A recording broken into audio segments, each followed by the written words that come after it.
ओम नमो भगवती वासुदेवाय नमः। जय श्री हरि। हरे कृष्ण। आप सभी को आषाढ़ पूर्णिमा और गुरु पूर्णिमा की हार्दिक शुभकामनाएं। आज भक्तगण पूरी श्रद्धा और भक्ति के साथ सुनेंगे आषाढ़ पूर्णिमा के दिन सुने जाने वाली आषाढ़ पूर्णिमा व्रत कथा। तो प्रेम से बोलिए लक्ष्मी नारायण की जय। जय श्री हरि। जय गुरुदेव।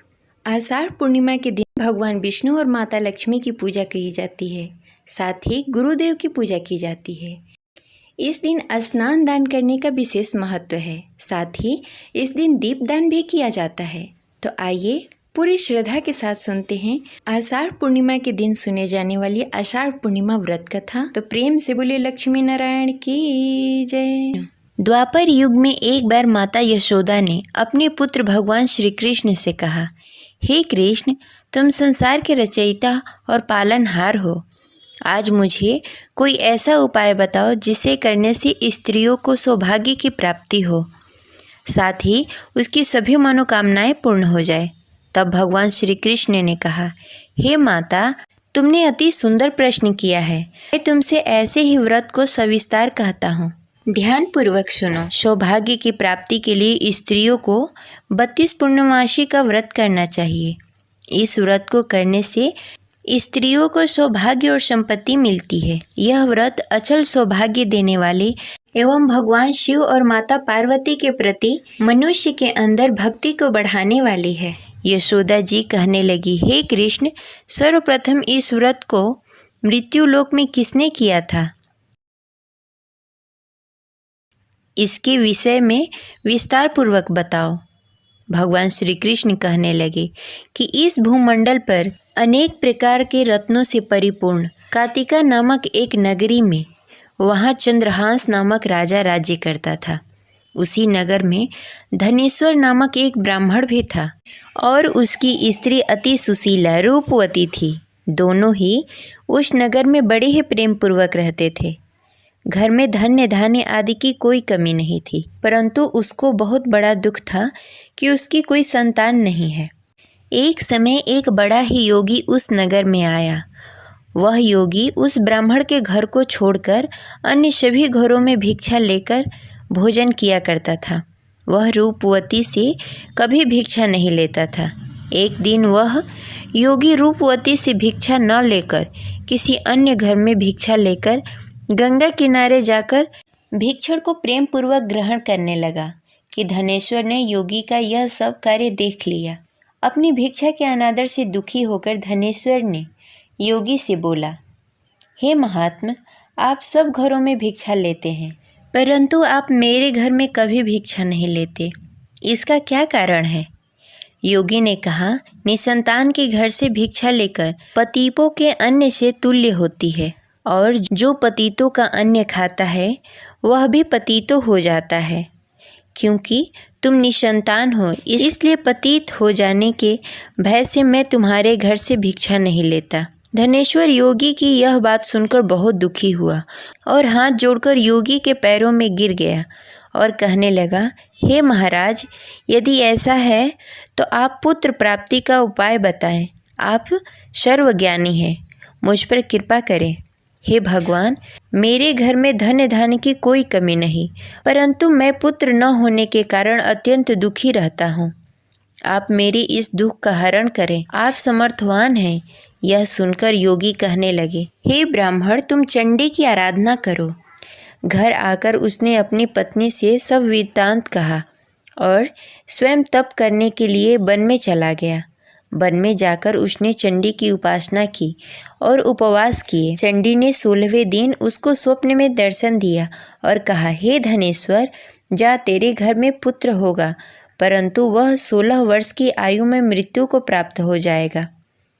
यदि तुम दोनों पति पत्नी 32 पूर्णमासी का व्रत विधि विधान पूर्वक करोगे तो वह दीर्घायु हो जाएगा। जितनी तुम्हारी सामर्थ्य हो, आटे के दिए बनाकर शिव जी भगवान का पूजन करना, परंतु पूर्णमासी का व्रत 32 होने चाहिए।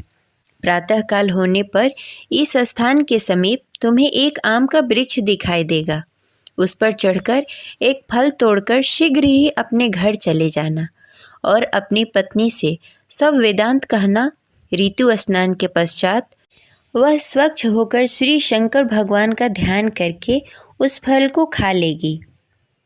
भगवान शिव की कृपा से उसे गर्भ हो जाएगा। जब वो ब्राह्मण प्रातः काल उठा, उस स्थान पर एक वृक्ष उगा हुआ था जिस पर एक अत्यंत सुंदर आम का फल लगा हुआ था। उस ब्राह्मण ने उस आम के वृक्ष पर चढ़कर फल को तोड़ने का प्रयत्न किया, परंतु वृक्ष पर कई बार प्रयत्न करने पर भी वह चढ़ नहीं पाया। तब वह ब्राह्मण को बहुत चिंता हुई। तब विघ्न विनाशक श्री गणेश भगवान की वंदना करने लगा। हे दयानिधि, अपने भक्तों को विघ्नों का नाश करके उसके मंगल कार्य को करने वाले, दुखों का नाश करने वाले, रिद्धि सिद्धि प्रदान करने वाले, आप मुझ पर कृपा करके इतना बल दें कि मैं अपने मनोरथ को पूरा कर सकूं। इस प्रकार गणेश जी की प्रार्थना करने पर उसकी कृपा से धनेश्वर वृक्ष पर चढ़ गया और उसने सुंदर आम का फल तोड़ लिया।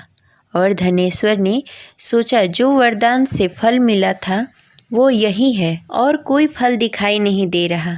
उस धनेश्वर ब्राह्मण ने जल्दी से घर जाकर अपनी पत्नी को वह फल दे दिया और उसकी पत्नी ने अपने पति के कहे अनुसार उस फल को खा लिया और गर्भवती हो गई। देवी जी की असीम कृपा से उसे एक अत्यंत सुंदर पुत्र प्राप्त हुआ, जिसका नाम उन्होंने देवीदास रखा। माता पिता के हर्ष और शोक के साथ वह बालक शुक्ल पक्ष की चंद्रमा की भांति अपने पिता के घर में बड़ा होने लगा। वह बालक अति सुंदर, विद्वान और बहुत ही पढ़ने में निपुण हो गया।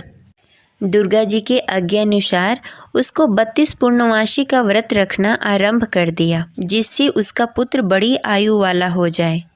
16वां साल लगते ही देवीदास के माता पिता को बड़ी ही चिंता हो गई कि उसके पुत्र की इस वर्ष मृत्यु न हो जाए। इसलिए उन्होंने अपने मन में विचार किया कि यदि यह दुर्घटना उसके सामने हो गई तो वो कैसे सहन कर पाएंगे। इसलिए उन्होंने देवीदास के मामा को बुलाया और कहा, हमारी एक बहुत बड़ी इच्छा है कि देवीदास 1 साल के लिए काशी में जाकर विद्या अध्ययन करे और उसको अकेला भी नहीं छोड़ना चाहिए। इसलिए साथ में तुम चले जाओ और 1 वर्ष के पश्चात उसको वापस लेकर आना।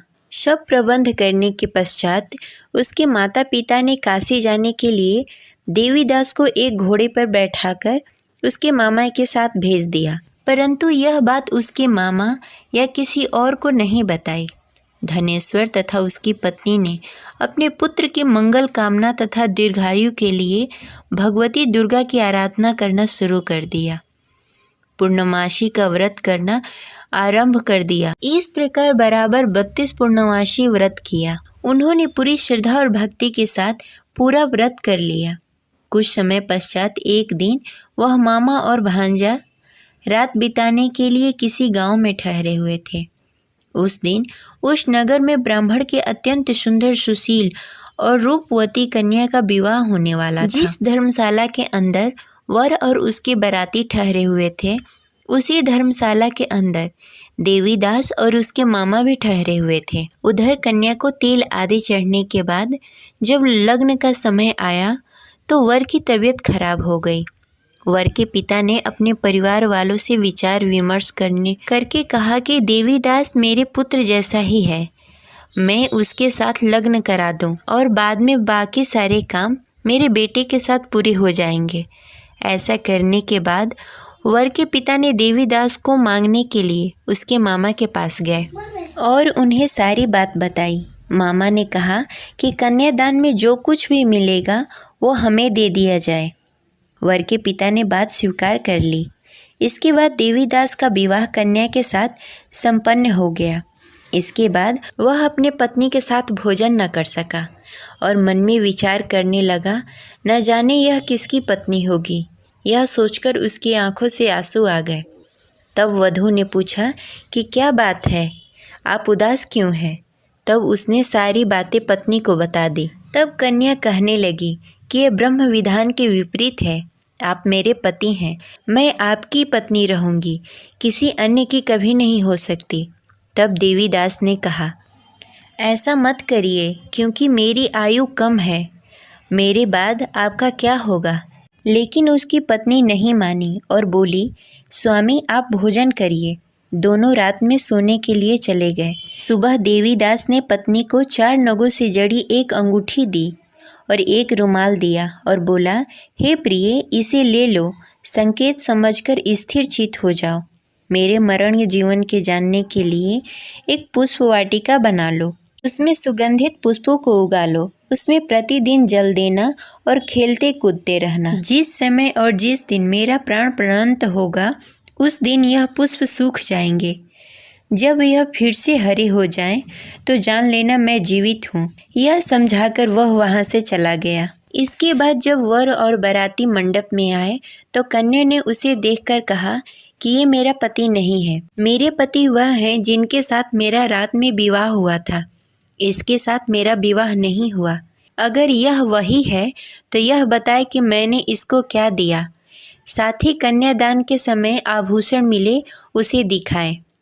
कन्या की ये बातें सुनकर वह कहने लगा कि मैं यह सब नहीं जानता। इसके बाद सारी बारात भी अपमानित होकर लौट गई। भगवान श्री कृष्ण बोले, हे माता, इस प्रकार देवीदास काशी चला गया। कुछ समय जब बीत गए तो एक सर्प उसको डसने के लिए वहां आया, लेकिन वह उसको काट नहीं पाया, क्योंकि उसकी माता ने पहले ही 32 पूर्णमासी का व्रत कर लिए थे। इसके बाद खुद काल वहां पहुंचा। भगवान की कृपा से तभी वहां माता पार्वती और भगवान गणेश आ गए। देवीदास की मूर्छित दशा को देखकर माता पार्वती ने भगवान शिव से प्रार्थना की कि हे महाराज, इस बालक की माता ने पहले ही 32 पूर्णमासी का व्रत कर लिया है, आप इसको प्राण दान दें। भगवान शिव ने माता पार्वती के कहे अनुसार उसको प्राण दान दे दिया। उधर उसकी पत्नी उसके काल की प्रतीक्षा कर रही थी। उसकी पत्नी ने जाकर देखा कि पुष्प और पत्र दोनों ही नहीं हैं, तो उसको बहुत ही आश्चर्य हुआ। और जब उसने देखा कि पुष्प वाटिका फिर से हरी भरी हो गई, तो वह समझ गई कि उसका पति जिंदा हो गया है। इसके बाद वह बहुत ही प्रसन्न होकर अपने पिता से कहने लगी कि मेरे पति जीवित हैं, उनको ढूंढिए। जब 16वां वर्ष व्यतीत हो गया, तब देवीदास अपने मामा के साथ काशी से चल दिया। इधर उसके पत्नी के परिवार वाले उसे ढूंढने के लिए जा रहे थे कि उन्होंने देखा कि देवीदास और उसका मामा उधर ही आ रहे थे। उसको देखकर उसके ससुराल वाले बहुत ही प्रसन्न हुए और उसे घर लेकर आए। वहाँ सारा नगर इकट्ठा हो गया और कन्या ने भी उसे पहचान लिया। देवीदास ने इसके बाद अपनी पत्नी और मामा को लेकर वहाँ से चल दिया। उसके ससुराल वालों ने भी उसे बहुत सारा धन और दहेज देकर विदा किया। जब वह घर के लिए चल रहा था, तो उसके माता पिता को लोगों ने खबर दे दी कि तुम्हारा पुत्र देवीदास और उसकी पत्नी और उसके मामा आ रहे हैं। ऐसा समाचार सुनकर पहले तो उन्हें विश्वास नहीं हुआ, लेकिन जब देवीदास आकर अपने माता पिता का पैर छुआ, तो देवीदास के माता पिता ने उसका माथा चूम लिया और दोनों को अपने सीने से लगा लिया। दोनों की आने की खुशी में धनेश्वर ने बहुत सारा धन ब्राह्मणों को दान में दिया और हंसी खुशी रहने लगे। भगवान श्री कृष्ण कहने लगे कि इस तरह धनेश्वर ने 32 पूर्णिमा का व्रत रखकर पुत्र प्राप्त किए।